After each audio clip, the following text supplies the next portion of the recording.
the alliteration, but your persistent power-mad punch-ups are pissing me off. It's mainly the extremists, obviously, but not exclusively. It's a lot of mainstreamers as well. Let me give you an example of what I'm talking about, okay? Muslims. Listen up, my bearded and veily friends. Calm down, okay? Stop blowing stuff up. Not everything that's said about you is an attack on the Prophet Muhammad and Allah that needs to end in the infidel being destroyed. Have a cup of tea, put on a Cat Stevens record, sit down and chill out. I mean, seriously, what's wrong with a strongly worded letter to the Times? Christians, you and your churches don't get to be millionaires while other people have nothing at all. They're your bloody rules. Either stick to them or abandon the faith. And stop persecuting and killing people you judge to be immoral. Oh, and stop pretending you're celibate as a cover-up for being a gay or a nonce. Right, that's 2 ticked off. Jews.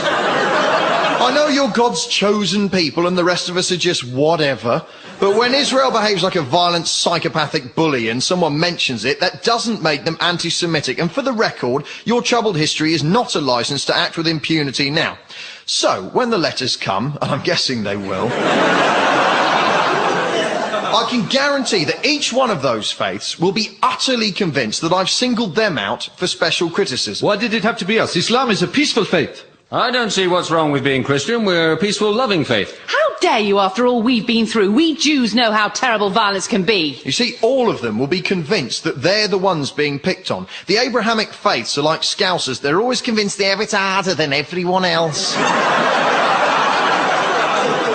Right, and why is it that all of these faiths claim to be peaceful when even the most fleeting glance at a history of warfare will tell you otherwise?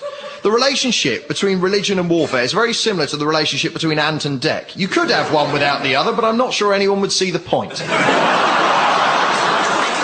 I wouldn't actually like it, but it would at least be refreshing to hear one of them come out and say, Oh, our faith's violent as you like. We'll have a scrap, us lot, we do. Honestly, our special book says fight, fight, kill, maim, fight, smash, destroy, fight, murder, kill, and fight. That's why I signed up, to be honest. I'm a bit naughty, know what I mean?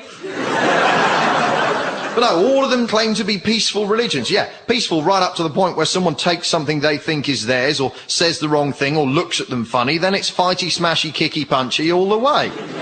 I know this will upset a lot of people, and frankly, I don't care. I'm getting so sick of religious people screwing it up for the rest of us. Please don't kill us. Seriously. As far as I'm concerned, this is the only chance we get. When we die, it's all over.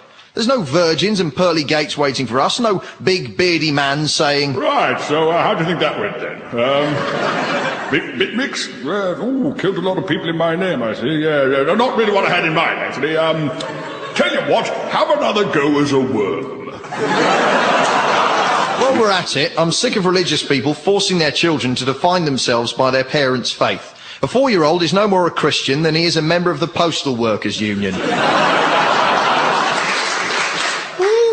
A fair working wage, decent working conditions, and time allotted to see the new Transformers film, said a spokesman.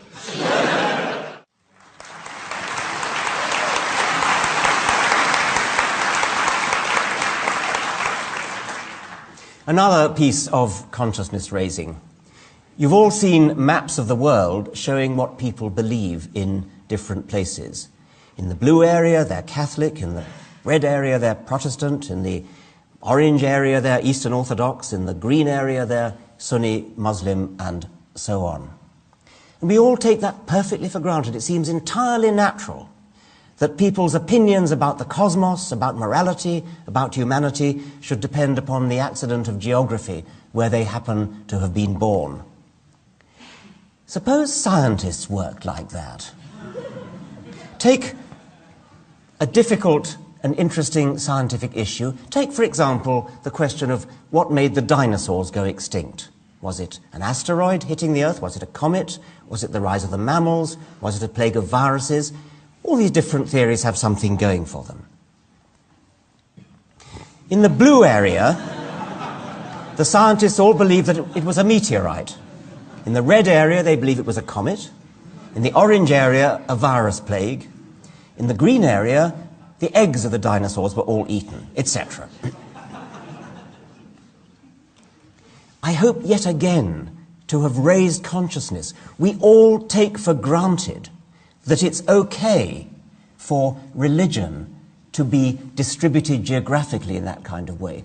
And yet we immediately see, when I show you a map like this, how totally ridiculous that is.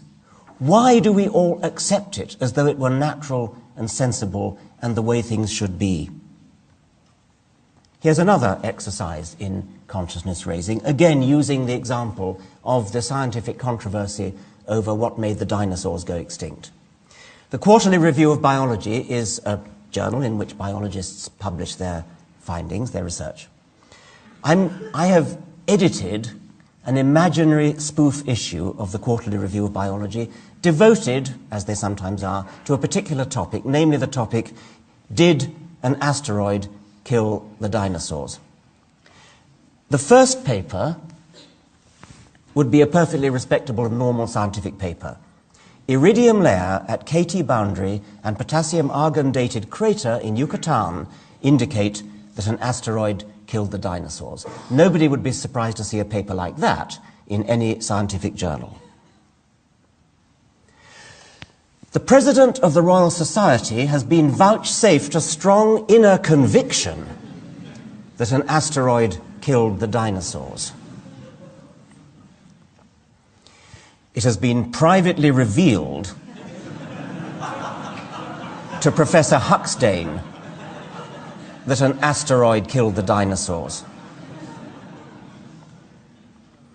Professor Haldley has been brought up to have total and unquestioning faith that an asteroid killed the dinosaurs.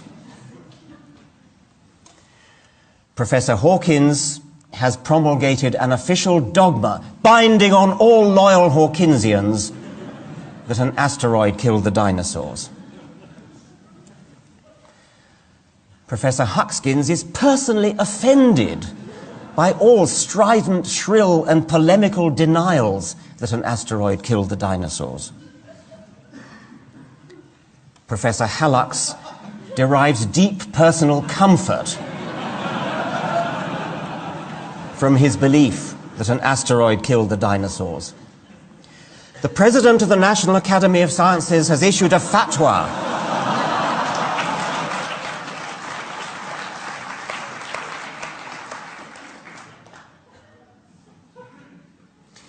I'm now going to switch gears and look at a couple of criticisms that the hardback God Delusion encountered. And I've mentioned these in the preface to the paperback, which is now just out. Interestingly, some of the strongest criticisms came from atheists who, although they don't believe themselves, believe in belief, as the philosopher Dan Dennett puts it. I'm an atheist, but I wish to dissociate myself from your shrill, strident, intemperate, intolerant, ranting language. Well, actually, if you look at the language of the God Delusion, it's rather less shrill or intemperate than we regularly take in our stride when listening to political commentators, for example, theatre critics or book critics or restaurant critics. Here are some quotes from restaurant criticisms of London restaurants in the leading papers recently. It is difficult, if not impossible, to imagine anyone conjuring up a restaurant, even in their sleep, where the food in its mediocrity comes so close to inedible.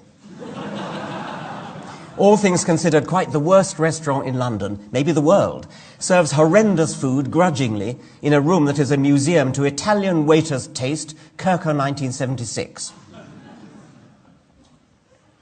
The worst meal I've ever eaten, not by a small margin, I mean the worst, the most unrelievedly awful. What looked like a sea mine in miniature was the most disgusting thing I put in my mouth since I ate earthworms at school. Well, insulting a restaurant might seem trivial compared to insulting God, but restaurateurs and chefs really exist, and they have feelings to be hurt. Whereas blasphemy, as the witty bumper sticker puts it, is a victimless crime.